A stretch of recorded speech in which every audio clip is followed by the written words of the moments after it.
باپ کی عزت و عظمت کا باعث بنے۔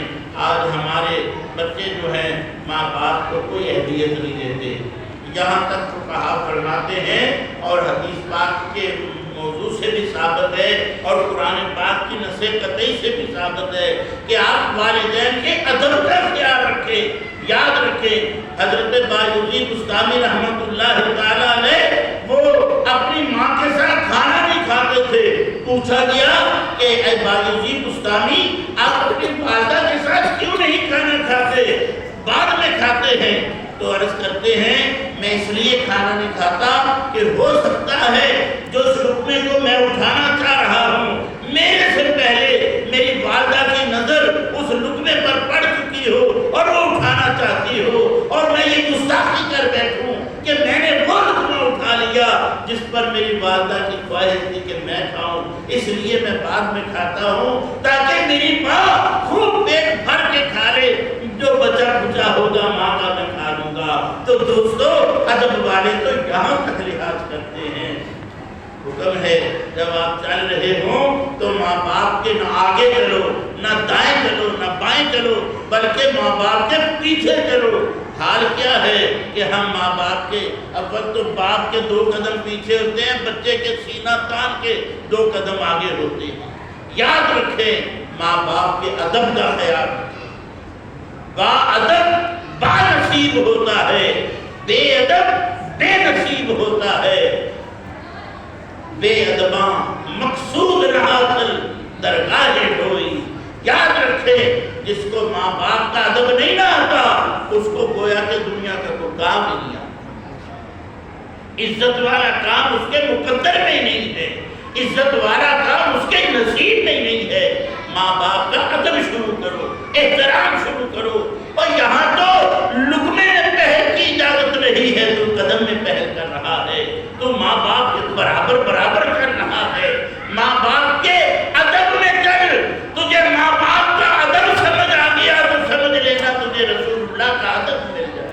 سبحان اللہ۔ ماں باپ کی آواز سے اونچی آواز نہ کرو۔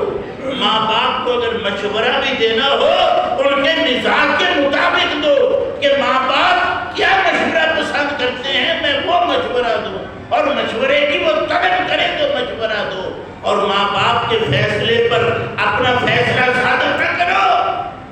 کتنی بڑی ہماری گمراہی بن گئی ہے کہ ماں باپ کوئی فیصلہ کر رہے ہیں اور ہم آگے کوئی میں نہیں مانتا اس بات کو، میں نہیں مانتا۔ نہیں مانتا تو دیکھ تیرے لیے اللہ تعالیٰ نے کس قدر لعنتیں رکھی ہیں۔ توبہ کر، ماں باپ کے ہر فیصلے کو تسلیم کر۔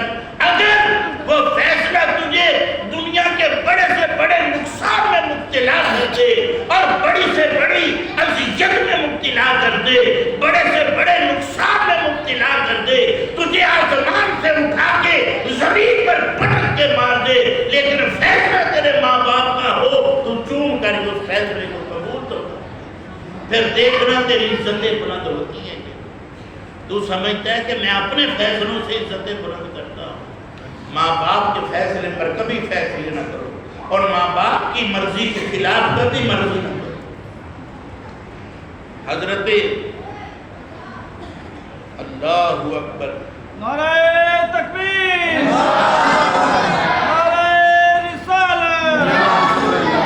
تنبیہ الغافلین کے اندر فقیہ ابو اللیث امام سمرقندی علیہ رحمت انس بن مالک رضی اللہ تعالیٰ عنہ سے مروی ہے، وہ روایت نقل کرتے ہیں کہ رسول اللہ صلی اللہ علیہ وآلہ وسلم کے ایک پیارے صحابی، ان کا نام علقمہ تھا رضی اللہ تعالیٰ عنہ، وہ بڑی نمازیں بھی پڑھا کرتے تھے، بڑی سخاوتیں بھی کیا کرتے تھے، نماز بھی بڑی محبت سے پڑھا کرتے تھے، اللہ کے راستے میں مال بھی بڑا خرچ کیا کرتے تھے، حتیٰ کہ ہر انسان کے ایک دن جانے کا وقت ہے، ان کی وفات کا وقت بھی قریب ہو گیا۔ مرگ الموت جب ہوئے تو دوستو اب وہ کس کیفیت میں مبتلا ہے کہ نہ مرا جا رہا ہے نہ جیا جا رہا ہے، ایک عجب سی کیفیت تاری ہے، عجب سی تکلیف تاری ہے۔ رسول اللہ صلی اللہ علیہ وآلہ وسلم کی بارگاہ میں پیغام بھیجا گیا،